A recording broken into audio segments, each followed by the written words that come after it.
जानिए स्वयं अपने भोलेनाथ को, अपने महादेव प्रभु को। मैं संगीता ठाकुर स्वागत करती हूँ आपका एक बार फिर से अपने चैनल पे। कैसे हैं सब लोग? उम्मीद करते हैं कि सभी बहुत अच्छे होंगे।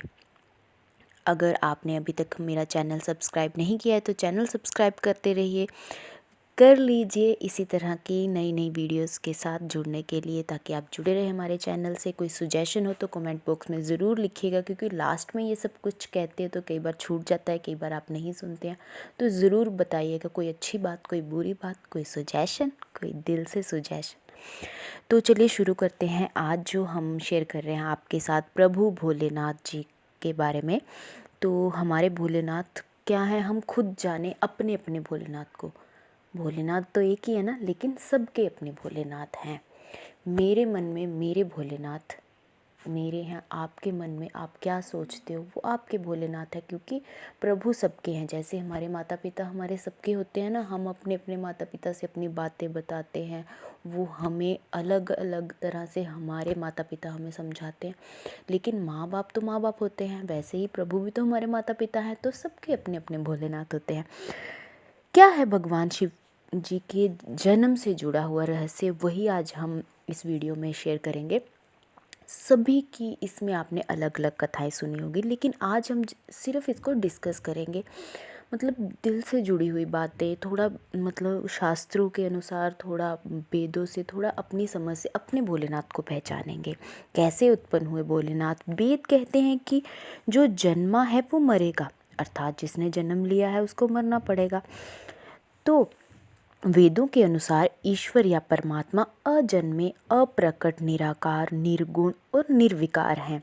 अजन्मा का अर्थ होता है जिसने कभी जन्म ही नहीं लिया, और ना वो कभी मरेंगे ना वो कभी आगे जन्म लेंगे, वो अजन्मा होता है। प्रकट होते हैं जिन्होंने कभी जन्म नहीं लिया, स्वयं भू प्रकट हुए हैं, वही है भोलेनाथ। अप्रकट होते हैं जो कभी प्रकट नहीं हुए। निराकार जिनका कोई आकार ही नहीं है। निर्गुण अर्थात जिनमें कोई गुण नहीं है। निर्विकार जिनमें कोई विकार नहीं है।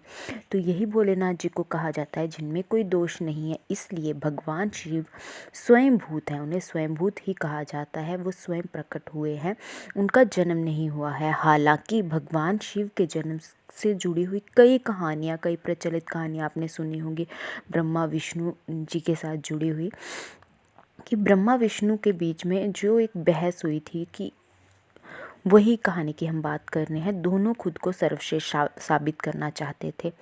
तभी एक रहस्यमय खंबा सामने दिखाई दिया।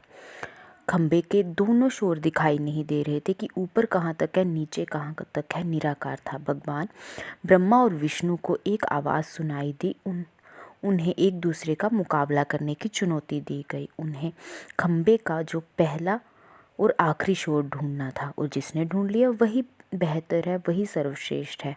भगवान ब्रह्मा ने तुरंत पक्षी बनकर ऊपर पक्षी का रूप धारण किया और ऊपर की ओर चल पड़े, खंबे के ऊपरी हिस्से की खोज करने। दूसरी तरफ भगवान विष्णु जो है, उन्होंने ब्राह रूप धारण किया था और वो खंबे के निचले शोर को ढूंढने चल पड़े। दोनों ने बहुत प्रयास किया, लेकिन वो असफल रहे।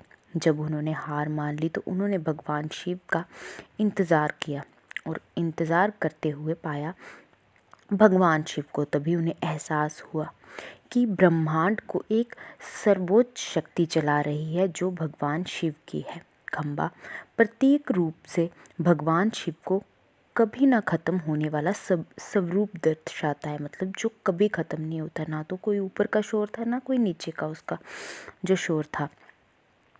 भगवान शिव के जन्म से विषय ये कथा के अलावा और भी कई कथाएं प्रचलित है। दरअसल भगवान शिव के 11 अवतार माने जाते हैं। इन अवतारों की कथाएं, रुद्र अवतार की जो कथा है वो इन सभी कथाओं में से सबसे प्रचलित है।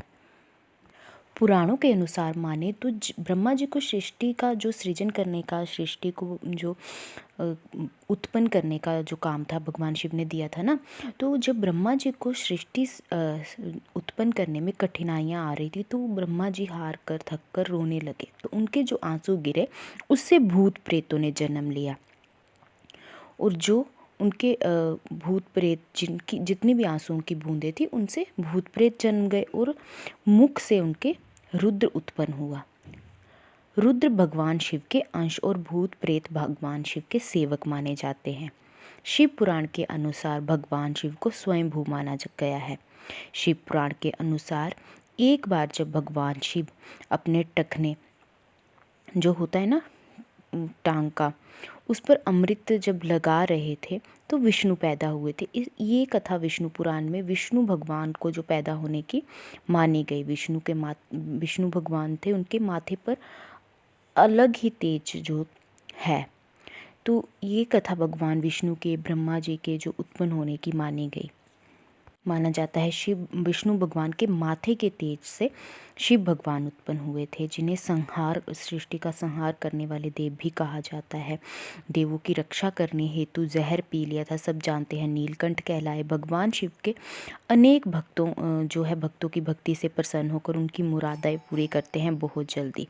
भगवान शिव को लिंग रूप में पूजा जाता है। जटाधारी शिव शंकर को प्रसन्न करने के लिए किसी भी मनुष्य को कठिनाइयों का सामना नहीं करना पड़ता, वो सिर्फ सच्ची श्रद्धा मात्र से प्रसन्न हो जाते हैं। ये थे मेरे भगवान भोलेनाथ, ये हैं मेरे भगवान भोलेनाथ। और इससे जुड़ी अलग अलग पुराणों में, हमारे शास्त्रों में अलग अलग कथाएं हैं जो हमें भगवान शिव, विष्णु भगवान, ब्रह्मा भगवान के अवतरित होने की कथाएं बताती हैं। तो हम जितना इनको जानते हैं उतना इनमें डूब जाते हैं, हमें उतना ही ज्ञान मिलता है। कई बार सोचते हैं इनसे क्या होता है, ये कथाएं हम क्यों सुने, ये सच होगा वो झूठ होगा, लेकिन इससे हमें जीवन का ज्ञान प्राप्त होता है। कई बार हमारे ऐसे प्रश्न हमारे माइंड में बैठे होते हैं जो पता ही नहीं चलते कब इन बातों से सुलझ जाते हैं। जुड़े रहिए इसी तरह से ऐसी ही वीडियोस के लिए, और सुजेशन ज़रूर दीजिएगा कमेंट बॉक्स में। जय भोलेनाथ ज़रूर लिखिएगा अगर अभी तक आपने वीडियो सुनी है तो।